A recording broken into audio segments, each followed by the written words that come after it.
Okay, so the other day on towards zero point 0.1 micron, I just heard a statement that I thought was pretty untrue.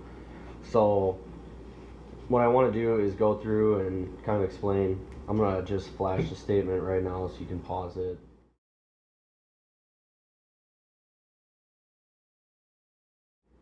Basically, it was talking about when a knife hits wood, because the hardnesses and the strengths of the wood are going different direction, it causes basically side load on the blade, which can cause more damage than when you hit concrete with the blade. And from the way I took it, it was the side load caused by the difference in the wood grains causes more damage than the more impact on the concrete. It's kind of hard to explain this stuff. I'm not an engineer, but I've kind of done a lot of this stuff. The explanation was that the differences in these grains and everything, and the way that the structure is, it causes deflection. Well, if you look at concrete, it has a lot, it doesn't have a true grain either. So when you actually try to chop, this was split. So I put a knife on here and then hit it with a hammer, which is a lot different than when you're chopping into concrete, like I'll show you later, because concrete has really good compression. When you're chopping into it, especially if we were going to put the block like this, it does have a lot of strength. It's different than when you put a knife blade on something and then strike it with a mallet. So basically what I want to do is I'm going to take these downstairs. I'm going to try and find like the hardest piece of wood. I'm going to smack all three of these knives. Start with this one, and then literally you'll see after one time smacked on concrete, there will be a lot more damage. And someone had said basically that when you think about it, the way it was explained, it makes sense, because the concrete, when you hit it, will just kind of chip away. And that's not like true at all in the faintest.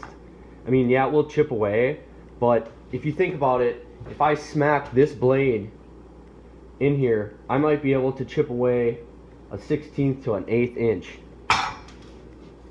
And then this blade stops. All that force is put into that blade, where if I'm chopping on a piece of wood, I can get this knife blade in almost eighth of an inch, a quarter to a 3/8 of an inch here, probably to about here. A lot more impact on the wood, and the wood has the ability to flex apart, and it has the ability to be cut, where with concrete, you're not cutting it, you're essentially splitting it. That's a totally different type of energy, and that's a shock. Concrete, you're shocking the blade.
Alright, well, I'm pretty much done with the test. I hope it was pretty obvious which material caused more damage. So if you think about it, when, let's say you're chopping a log, and you go into the ground, and the ground is only sand and basically rocks, I mean, you'll get a big chip out of the blade. Even if you're like chopping on a beach where you could stick your finger in the sand and poke a hole. But the difference is like that, I believe it's kinetic energy, that instantaneous energy, the sand, even if it's not held together by anything, it can keep the rock, you know, in the position where it puts stress, you know, a small rock on the blade. Well, now you have something that's sand, rocks, and a binder. And cement can take incredible compression. So just because when you hit the blade and the blade bounces off or deflect, or you know, the blade doesn't go through, doesn't mean that you don't have an incredible amount of deflection. You know, so if I go chopping this, I'll do that real quick. I'll try and slow it down too.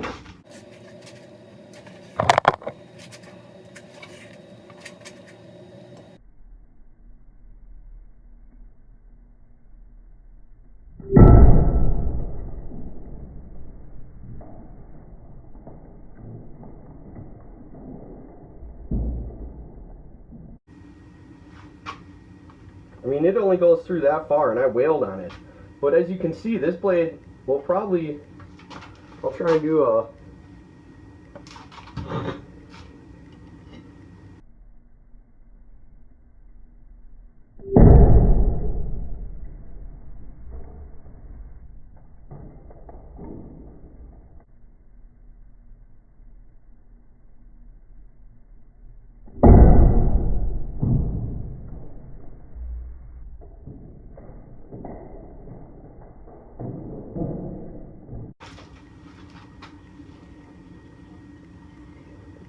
I'm actually surprised how well this is holding up, but